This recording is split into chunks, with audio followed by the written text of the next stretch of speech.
The boy who couldn't sleep. Foreman Peter. On the day that he was born, Max slept for most of the time. And in the first weeks of his life, he slept like other babies. But when he began to look around him, he didn't sleep so much. He slept for a few hours at night and a little in the daytime. Then he stopped sleeping during the day. He was awake for 20 hours. His eyes were always open. His mother, Samantha Price, was very surprised. She said that the world was a very interesting place, and perhaps Max wanted to see everything.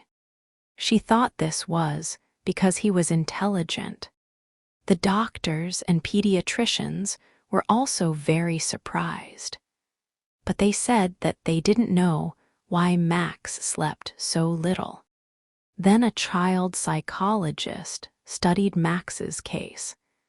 He said that it wasn't a very strange case.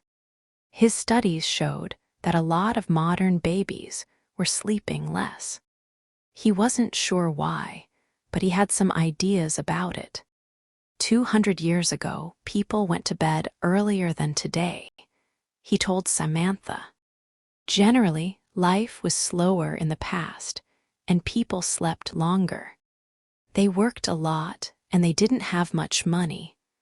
So they often stayed at home after work and went to bed when it got dark. You see, there was no television, and there weren't any electric lights. Electric light is different from candlelight. It is brighter and it keeps you awake. Babies are influenced in mysterious ways by the world. And if the world is fast, noisy, and bright, and if people often go to bed very late, babies will feel this and they won't sleep so much. "Are you sure, doctor?" Samantha said. "I think that Max doesn't sleep because he finds the world so interesting. He's very intelligent." "Yes, that's possible, Mrs. Price. But it's true that our society is becoming more nocturnal." The psychologist's words surprised Samantha. She couldn't believe him. But when she told her husband Derek, he said, "Yes. It seems crazy, but our world is crazy. The psychologist may be right, but we'll see. Perhaps it will pass, and Max will sleep like other babies." When Max was 5, the doctors said he was a hyperactive child. Every night, Samantha tried to put him to bed at 8:30, but he wasn't sleepy. Samantha became angry. Derek was angry too. They shouted at Max, and finally he went to bed at about 9:30. But he cried and cried, and he never fell asleep before 11 o'clock. Then he woke up between 4 and 5 in the morning, and he wanted to play. Samantha and Derek were always tired and nervous. When Max was 8, he slept about 2 hours at night. Now Samantha and Derek went to bed, while he continued to play quietly with his toys or his computer. He did lots of things to pass the time, and he didn't often feel bored. He liked the electronic light of the TV or computer. He was always in the light. If he was always was in the dark for a while, he became nervous and depressed. It seemed that he needed light. "I think he's a mutant," Derek said one day, and he laughed. But he was half serious. "What do you mean?" asked Samantha. "Nature is trying to produce a new kind of human, and Max is an experiment," Derek replied, laughing. "He's a child of the future." When Max was a teenager, he was awake for most of the day. At night, he went to discos or all-night parties. He watched videos or late-night films on TV, and he listened to music. He went to school every day, but he didn't get up in the morning like other children. At school, his friends were surprised because he wasn't sleepy, and he worked hard. He liked learning new things, and he read a lot of books. He wanted to know all about life and the world. When his friends asked him about this, he said, "I want to understand everything. The world is a big, interesting place and life is short. We sleep too much. Sleep is a waste of time." Samantha and Derek were feeling better now because they usually slept well. Derek accepted Max's condition more than Samantha. He said it was true that Max was different, but in other ways he was normal. He liked sport, clothes, music, and girls. "How can you say he's normal?" said Samantha. "A normal person can't always live in the light of day or electricity. Normal people can't live without sleep. It's impossible. Max must sleep or one day he will die." One evening, Samantha put some strong sleeping tablets in Max's tea to see what would happen. When he began to look sleepy, she called Derek. "Look," she said excitedly, "he's going to fall asleep." Derek was surprised and happy. "That's wonderful. Perhaps he's normal after all. SSH, you'll wake him up." After about half an hour, Max opened his eyes. "What's happening?" he said, looking around. "You fell asleep," said Derek with a big smile. "Asleep me?" Max looked angry. "How long?" "About 30 minutes. "Oh no, I don't want to sleep. There's too much to do and see in the world." "But how did I fall asleep?" Samantha said quietly, "I gave you some sleeping tablets." "You what?" Derek shouted. "Give them to me, Mum," said Max. Samantha looked very unhappy. "Oh, you must sleep." "Max, why don't you sleep?" "I don't need it. When you sleep, you don't know anything. You can die in your sleep, and you won't know about it. When you sleep, you can't see or hear anything. I don't like that." "But everybody in the world sleeps, Max." "I know, but not me. I want to see, hear, and know." "Now give the tablets to me, Mum." Slowly, Samantha put the packet in his hand. But she couldn't stop herself. She was always thinking about Max's condition. One day, she wrote to a famous neurologist who was an expert on sleep. Dr. Salmas answered her letter, asking if he could do some tests on Max. Max said yes. After the tests, Dr. Salmas said that Max's brain waves were different. His brain produces very strong alpha waves. The doctor explained. These are the normal waves when we are awake. But his brain doesn't produce any slow waves, which are normal when we are asleep. It's strange. I've never seen this before.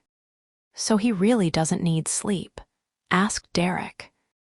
"Sometimes, perhaps just a little."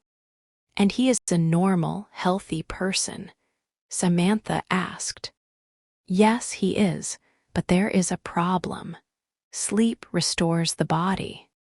If the brain is always awake, the body is not renewed. And so, it will get old faster than normal." Samantha was looking at the doctor with big, frightened eyes. "Do you mean that Max will die young?" "I don't know, Mrs. Price, but it's possible. I would like to do some more tests."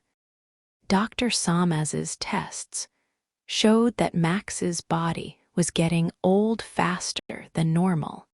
He was 18, but he had the body of a man of 35. Samantha and Derek were shocked. "How long will he live?" Derek asked. "That's a very difficult question, and I don't know the answer." "Oh, isn't there anything we can do, doctor?" Samantha cried. "How can we help him?" Dr. Salmaz was silent for a moment. "Well, I know of a drug that can make him sleep, but it's a very strong drug. If he takes it for a long time, or if he takes an overdose, it will kill him. And it is addictive. With time, he will want more of it." Samantha and Derek said nothing. They only looked at each other sadly. "So if he takes this drug, he will live longer, am I right?" said Derek. "I'm not sure, Mr. Price. You see, he will be a drug addict, and the drug will kill him in the end." "Oh God, this is terrible," cried Samantha with big tears in her eyes. "Which will kill him first, no sleep, or the drug?" "Again, I can't be certain," replied Dr. Salmaz. "I can only say that if my calculations are right, it seems probable that without sleep he will die younger than if he takes the drug." After a silence, Derek said, "We must tell poor Max all this, and he can decide what he wants to do." "He won't take the drug," said Samantha, shaking her head. "Are you sure?" asked Dr. Salmaz. "Yes, he says he wants to stay awake. He wants to live with his eyes open. He told us that life is too short to sleep, because there is so much to learn and do. He will never take any drugs.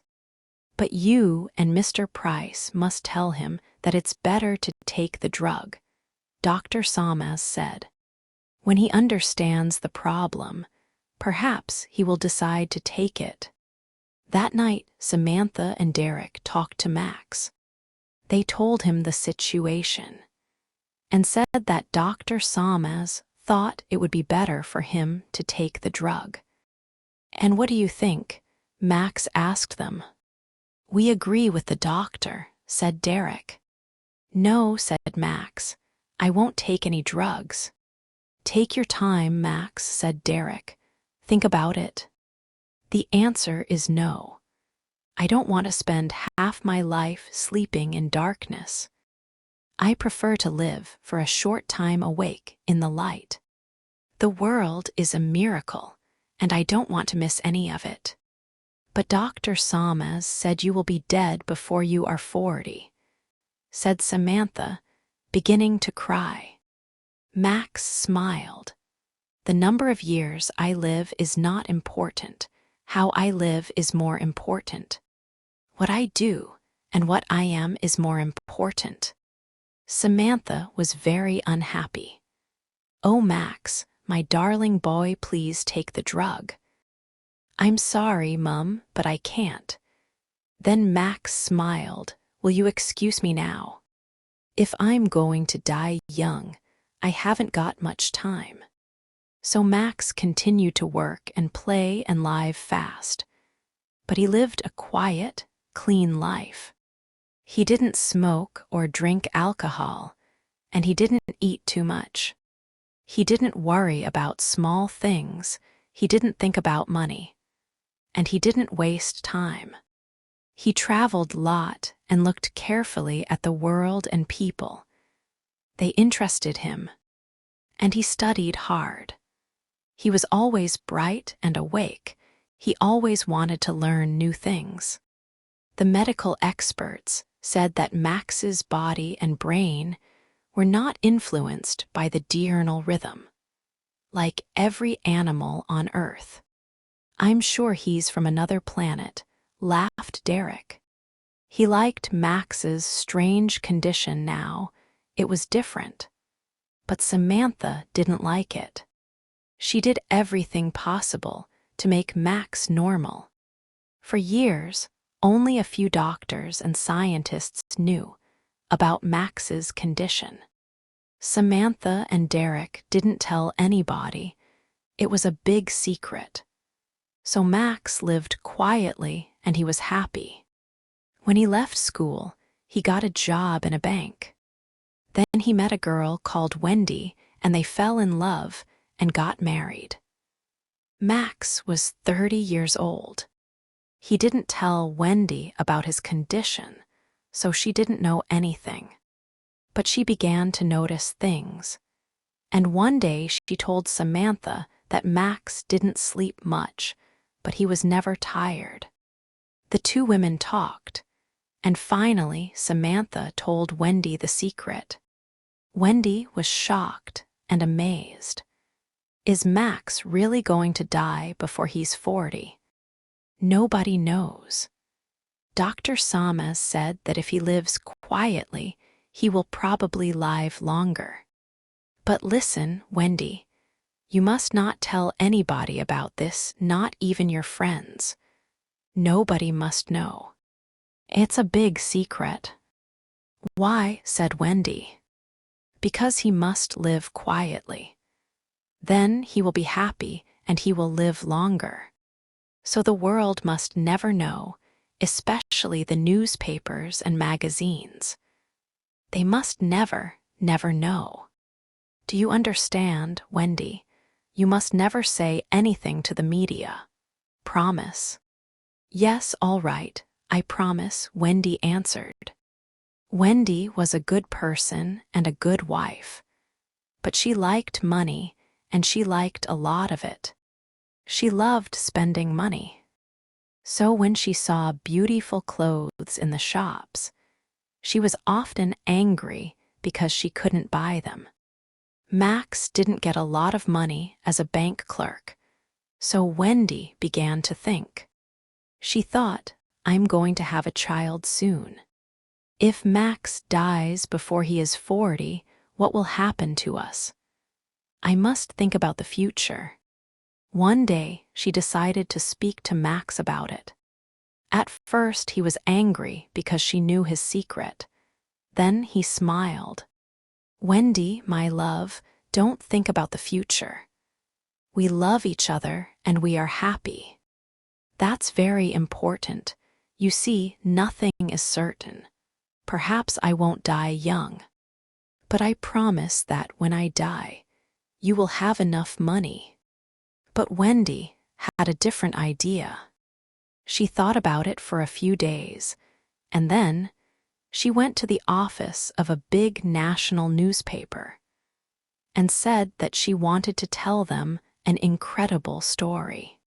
Of course, she got thousands of pounds for the story. And when the world heard about Max, the world wanted him. America, Japan, Australia, Europe. Interviews, articles, talk shows, documentaries. The public and the media were fascinated. In a few days, Max became world famous, and Wendy became very rich. He tried to hide. He tried to escape from all the noise and attention. He ran away, but the media always found him. Samantha knew that this was a very bad thing for Max, and she was furious with Wendy. But it was too late. The TV journalists and personalities, the newspapers and magazines followed him everywhere. Film directors offered him millions of dollars to appear in their films. Big film stars and rock singers wanted to meet him. Max became unhappy. He became ill. He didn't eat and he got very thin. He lost his concentration and he stopped working hard. He also lost his interest in the world, in people, in life. He didn't want to learn new things. He locked himself in his room and sat alone night and day. And Wendy continued to spend the money. One day, Samantha visited him, and she was shocked because he had changed a lot. He looked gray and tired. He looked old. His eyes were heavy, and there were dark shadows under them. Then, while Samantha was talking to him, the impossible happened. He yawned. She couldn't believe her eyes. "Are you sleepy, Max?" she asked. "Yes, I want to sleep." And in a few moments, he was asleep. He slept for a few hours. But when he woke up, he was still tired. A few days later, he slept again. And then little by little, he began to sleep like a normal person. "You sleep 8 hours a day now, Max," Samantha said, frightened. "What's happening to you?" "I don't know," he replied. "I feel tired. I need to sleep." "But why?" "Because I don't want to stay awake now. The world is boring. People are boring. It's better to sleep." When he fell asleep quickly, Samantha went home. She was very anxious and very unhappy. Now Max was beginning to sleep more than a normal person. He had no more bright energy, no more interest in life. He just seemed very tired. Now the public and the media were completely obsessed with Max. Photographers stood outside his house all day and night and took photos of Max when he yawned and when he was asleep. Every day Wendy told reporters what Max was doing for a fee, of course. All round the world people knew what Max was doing every minute of the day. They tried to telephone him. They sent letters, telegrams, and presents. Samantha said to herself, "If this continues, Max will die. It must stop." She thought about it day and night. And then one day she decided to appear on a TV chat show. "He's very ill," she said in the studio. "You must all leave him alone." "Why is he ill?" the interviewer asked. "Is the drug killing him?" "No, he doesn't take any drugs," said Samantha angrily. "It's you, the newspaper and TV people, and you, the public. You have destroyed his peace and his world with all your noise and gossip. You won't let him live quietly. He always lived in the light with his eyes open. But you have pulled him down into your darkness, and he has closed his eyes. You, the media, and the public are killing Max with your stupidity. Leave him alone." The media and the public were very angry. Next day, there was a lot of anger about it on TV and in the newspapers. One newspaper article began, "Is Max Price's mother accusing us?" "Yes, she is saying that we the people and the press are destroying her son." "But isn't he rich now? And isn't he famous?" Hasn't Mrs. Price asked herself who made him rich and famous? "We are innocent, Mrs. Price. We have helped your son. You told us to leave him alone. But we live in a democracy. We have a right to know about Max Price. We demand to know about him," etc., etc. When Samantha left the TV studio, she went to Max's house.